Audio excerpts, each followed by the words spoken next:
সাল্লাল্লাহু আলাইহি ওয়াসাল্লাম জন্মগ্রহণ করেছেন প্রায় 570 খ্রিস্টাব্দে, আর এই ঘটনাটা ঘটেছিল 250 সনে। তারা প্রায় 300 বৎসর পর্যন্ত ঘুমিয়েছিল। এর কারণ কি? কারণ হলো ওনার যে এই যে 7 জন যুবক ছিল, 7 জন, কয়জন? 7 জন যুবক, তারা দিনের উপর চলত। তারা ছিল আল্লাহওয়ালা বুজুর্গ, দিনের প্রতি চলত বিদায় ওই দেশের রাজা তাদেরকে নির্যাতন করত। এই ভয়ে তারা ওই এলাকাকে ছেড়ে তারা এক গুহার মধ্যে আশ্রয় নেয়। তাদের সাথে ছিল একটা কুকুর, এই কুকুরটাও তাদের সাথে চলে গেল তাদের সাথে। তো ওইখানে গিয়ে তারা ঘুমিয়ে যায়। প্রায় 300 বছর পর তারা কি হয়? জাগ্রত হয়। জাগ্রত হওয়ার পর তাদের খেয়াল নাই এত বছর যে চলে গেছে, তাদের আর খেয়াল নাই। ঘুমানোর পর হঠাৎ তাদের খিদা লেগেছে, একজনকে তারা বাজারে পাঠানোর পর ওই ব্যক্তি যাওয়ার পর বাজার সদাই করার পর সে টাকা দিল দোকানদারের কাছে, ম্যানেজারের কাছে টাকা দিল। এই ম্যানেজার টাকা হাতে পেয়ে দেখলো এই টাকা তো প্রায় 300 বছরের পূর্বে। তখন তো তার মনে জাগলো এটা মনে হয় অবশ্যই অন্য কিছু। এই বলে এই ম্যানেজার বর্তমান যুগে যে বাদশা ছিল ওই বাদশার কাছে ঘটনাটা গিয়ে বললেন যখন, তখন এই বাদশা ছিল আবার ভালো, খুব ভালো নেককার বাদশা ছিল। তিনি তাদের সাথে গিয়ে দেখা করলেন, তাদের সাথে কথাবার্তা বললেন। বলার পর ওই 7 জন যুবক তাদের সাথে সাক্ষাৎ করার পর ওই যুবকগুলো আবার গুহার মধ্যে চলে যায়। ওই গুহার মধ্যে যাওয়ার পর তারা সকলে আবার ওই গুহার মধ্যে কি করেন? মৃত্যুবরণ করেন। তো এই মৃত্যুবরণ করার পর তাদের সাথে যে একটা কুকুর ছিল, এই কুকুরটাও কি মৃত্যুবরণ তাদের সাথে করে।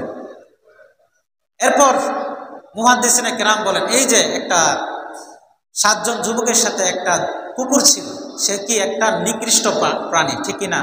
সে নিকৃষ্ট প্রাণী না? সে একটা নিকৃষ্ট প্রাণী। এই যে 7 জন আল্লাহওয়ালাদের সাথে থাকার কারণে আল্লাহ পাক এই কুকুরকেও জান্নাত দিয়ে দিবে। সুবহানাল্লাহ। তাহলে কত একটা দামি জিনিস। আমরা যারা মুসলমান আছি, আমরা তো আল্লাহ তাআলার শ্রেষ্ঠ মাখলুক, ঠিক না? আমরা যদি আল্লাহওয়ালাদের সুহবতে থাকি তাহলে আমাদের মর্যাদাটা কতটুকু হবে? একটা কুকুর যদি নিকৃষ্ট হয়ে জান্নাতে চলে যেতে পারে তাহলে আমরা তো আশরাফুল মাখলুকা, আল্লাহর শ্রেষ্ঠ মাখলুক, ঠিক না?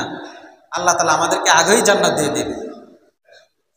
প্রিয় ভাইয়েরা আমার, বলছিলাম এই মাহফিল কি কোরআনের মাহফিল। আমরা যারা এখনো বাড়িতে আছি, বসে আছি, আমাদের মেহমানগুলা এসে পড়েছে প্রায়, আমরা সকলেই মসজিদে চলে আসি ইনশাল্লাহ। তো বলতেছিলাম এই মাহফিল কি রহমতের মাহফিল, আল্লাহ তাআলার খাস রহমতের এক জায়গা।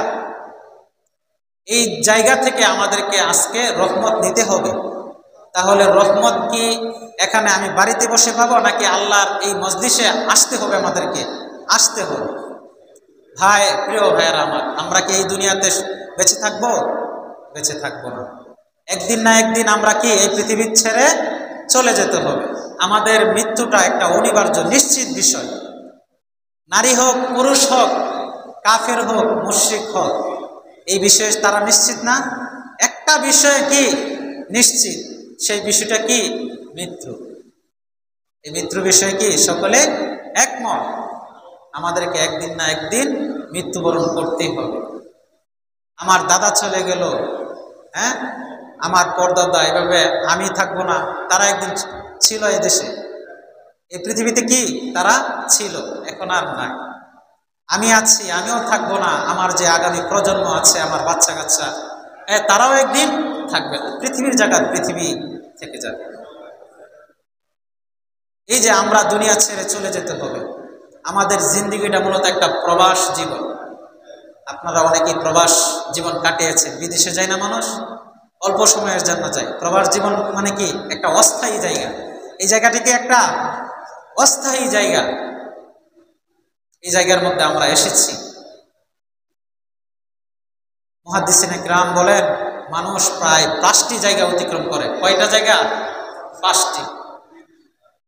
প্রথমে আমরা রুহের জগতে ছিলাম। কোন জায়গায়? আলমে আরওয়াহ, রুহের জগৎ। এই জগৎ সকলে একসাথে আল্লাহ পাক আমাদেরকে জমা করে রেখেছিলেন। আস্তে আস্তে আমরা কি এসেছি। আল্লাহ পাক ওই রুহের জগৎ কি? আল্লাহ পাক বলেন যে রুহের জগৎ হলো ওই যে তোমরা আকাশে ছিলে, আলাস্তু বিরব্বিকুম, আমি কি তোমাদের প্রভু নয়?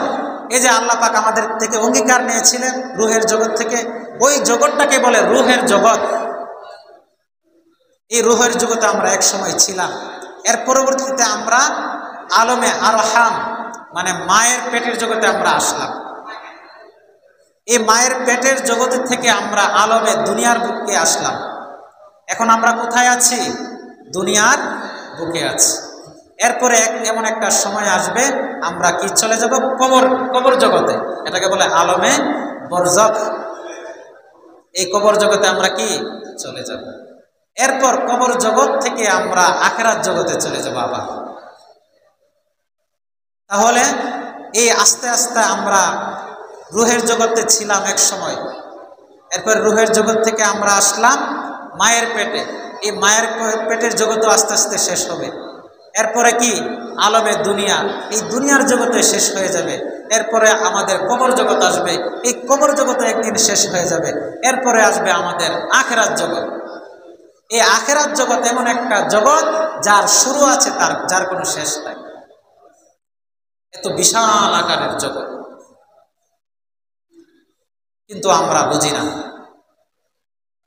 এক কবি বলেন, মौत को समझा है जहल इख्तितामे जिंदगी, दर हकीकत मौत है सुबह दावम जिंदगी। যারা অজ্ঞ লোক, মূর্খ লোক, তারাই মনে করে আমি মরছি তো মরছি, শেষ, আমার কোনো আর বিচার হবে না, আমার দিনকাল শেষ। অথচ তারা জানে না মরার পরে যে দিন শুরু হবে এই দিনটাই তার জীবনের শুরু মাত্র। যার শুরু আছে, যার কোনো কি নাই, শেষ নাই। মুহাদ্দিসিনে কিরাম বলেন,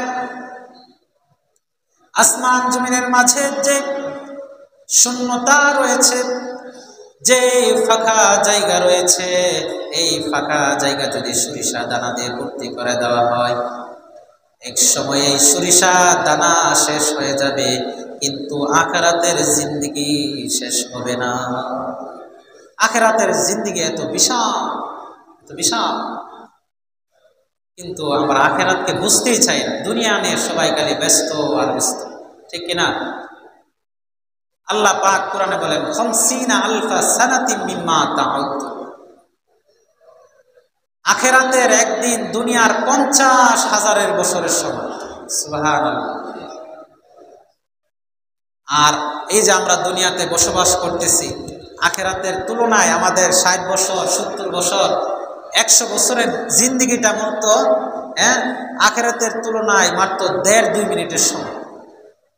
এই 1.5-2 মিনিটকে আমরা কাজে লাগাই। এই 1.5 মিনিট সময় পেয়ে আমরা কত মানুষের উপর জুলুম অত্যাচার করি, শেষ নাই। সন্তানের মায়ায় পড়ে, দুনিয়ার মায়ায় পড়ে যা ইচ্ছা তাই করতে থাকি। অথচ আল্লাহ পাক কোরআনে বলেন, আল মালু ওয়াল বানুনা যিনাতু হায়াতিদ দুনিয়া। আল্লাহ পাক কোরআনে বলেন, ধন সম্পদ এবং সন্তান সন্ততি একটা দুনিয়ার সৌন্দর্য মাত্র। এই সৌন্দর্যের পিছনে পড়ে আমরা সব কিছুকে ভুলে গিয়েছি। এই দুনিয়া কি একটা ক্ষণস্থায়ী জগৎ? এই জগৎ একটা ক্ষণস্থায়ী জগৎ। এই জগতে কেউ থাকবে না। আমরা এসেছি অল্প সময়ের জন্য। কিসের জন্য? অল্প সময়ের জন্য। এখানে যারা এসেছে একবার, তারা চলে যাবে। আর যারা চলে যাবে এই দুনিয়াতে, তারা কোনোদিন আর ফিরে আসবে না, ঠিক কিনা? আর কোনোদিন ফিরে আসবে? কোনোদিন ফিরে আসবে না। এই জন্য ভাইয়েরা, মুসলমান ভাইয়েরা, আমার প্রিয় মুসল্লিয়ান একরাম, আমরা কি করব? এই দুনিয়ার বুকে যেহেতু আল্লাহ তাআলা আমাদেরকে পাঠিয়েছেন, এই জন্য আমরা নেক আমল করব। এই নেক আমলই আমার আখিরাতের পুঁজি। এগুলা আমাদের উসিলা করে আল্লাহ পাক আমাদেরকে ক্ষমা করে জান্নাত দিয়ে দিন। আল্লাহ পাক আমাদের সকলকে উক্ত আলোচনার আমল করার মতো তৌফিক দান করুন।